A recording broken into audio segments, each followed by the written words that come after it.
How's it going, guys? I'm Danny, and real quick, in the past I've gotten some comments about using a lot of jump cuts in my video. If you don't know what a jump cut is, this is it.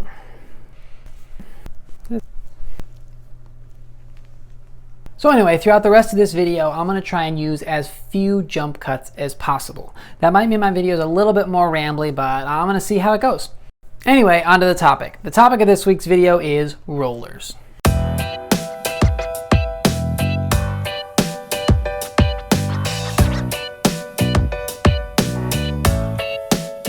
So to get started out, what is a backhand roller? A roller is a shot that's thrown. It's designed to roll on the ground for a portion of the flight. Whether it rolls for the entire flight, about lands on the ground about halfway through, or just sort of lands at the ground at the end, it's designed to roll rather than fly through the air. Now, the way a roller is different than an air shot is generally they're going to go a lot farther. They're going to be a little bit more of a long range shot, and there's some restrictions behind when you want to throw a roller.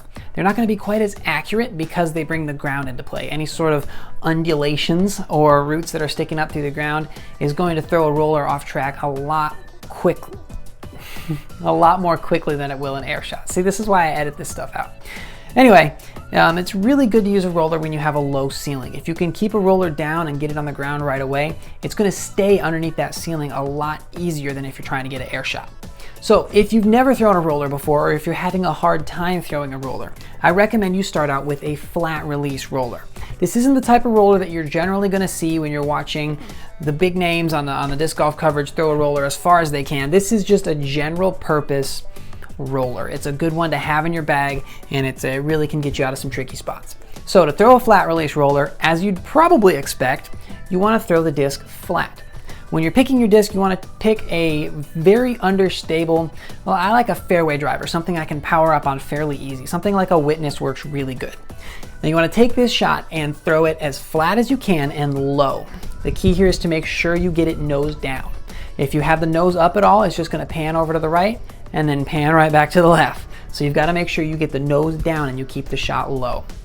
What this is going to do is it's going to dive to the right and hit the ground and take off like a cartoon. If you see cartoons right before they run, they have this little puff of smoke and they take off running. That's what you want your disc to do. You want the disc to flip over to the right and hit the ground and take off.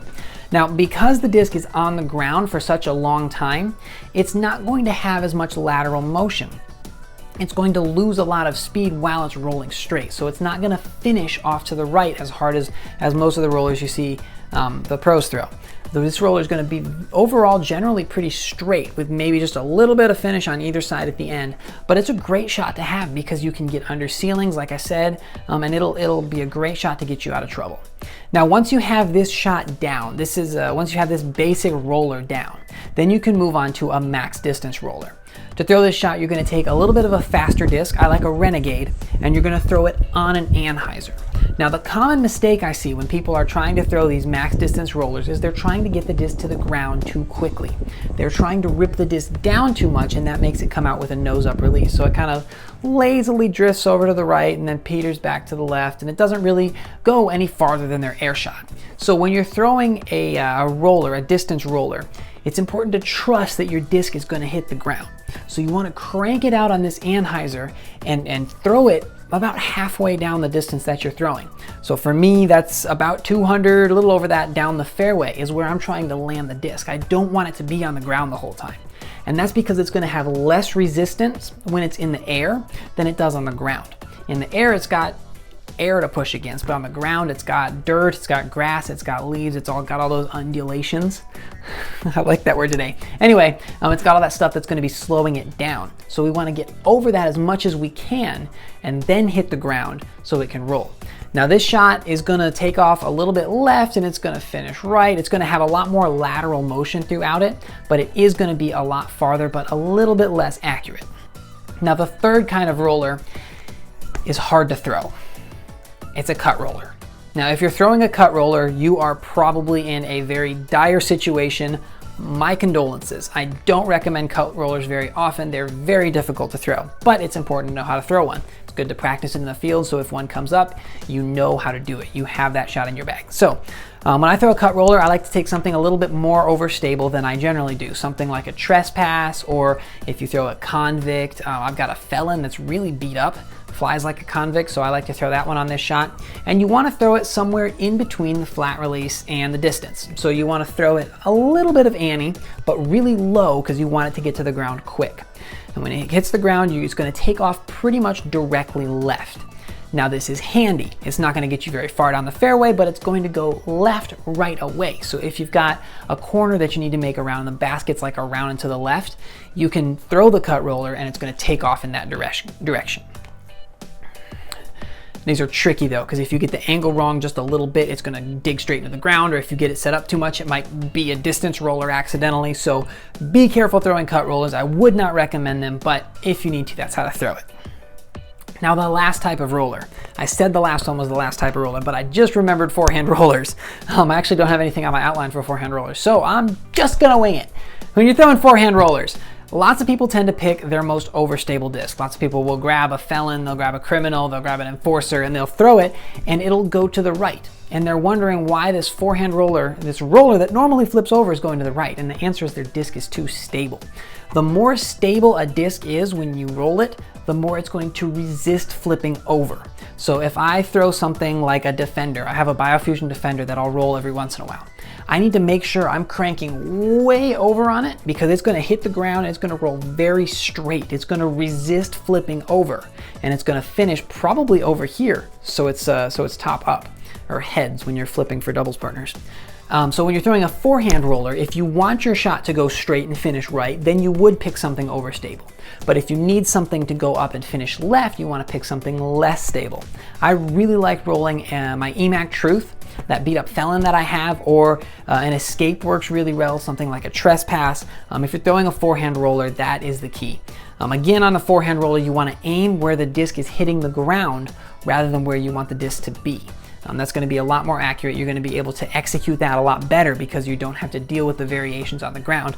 You can control where you want to set that disc down, and you can make it happen, and you can trust yourself to do that, and you don't have to worry about the disc. So I think that's all I have on rollers. I think I did okay for no jump cuts. Anyway, last week I had a giveaway for this disc. Can you see it? Where is it? There we go. Disc Golf Nerd Warden. The winner is in the description. It's Ryan S. I have sent you an email, so if your name is Ryan and your last name starts with an S, go check your email. It might be you. It's taken me a little bit to get to this, but I said Sunday night, so sorry about that. I will get this out as soon as I can. Just send me your address, and I've got all the stuff to package it up. I'll send it out as quick as I can. I thought about this while I was making my outline. I'm going to do a featured disc every week. It's a disc that's in my bag that I think should be in your bag. Maybe, maybe not. Maybe you want to, maybe you don't. I don't know. But this is my featured disc. This is a newer disc to my bag. It's the Criminal, the Dynamic Disc Criminal. I like it in the lucid plastic mostly. This is one of those discs that came out and I didn't think I would need. I had my felons. I had an overstable felon, straight felon, flippy felon. I thought I'm not going to need a Criminal, but I'm actually really liking it. It's becoming one of my favorite discs.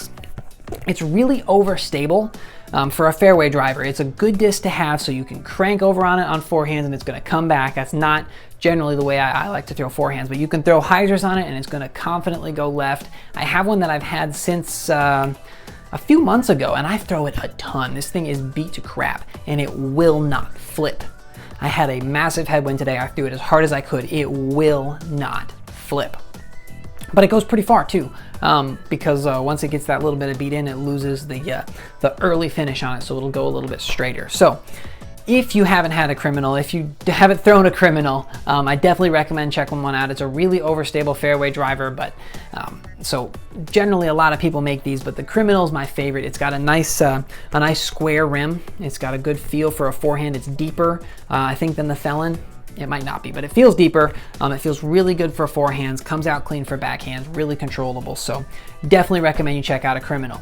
And that really is all I have for you this week. Thanks for watching, guys. Let me know if you have any questions. If you're on Facebook, check out my YouTube page. If you're on YouTube, check out my Facebook page.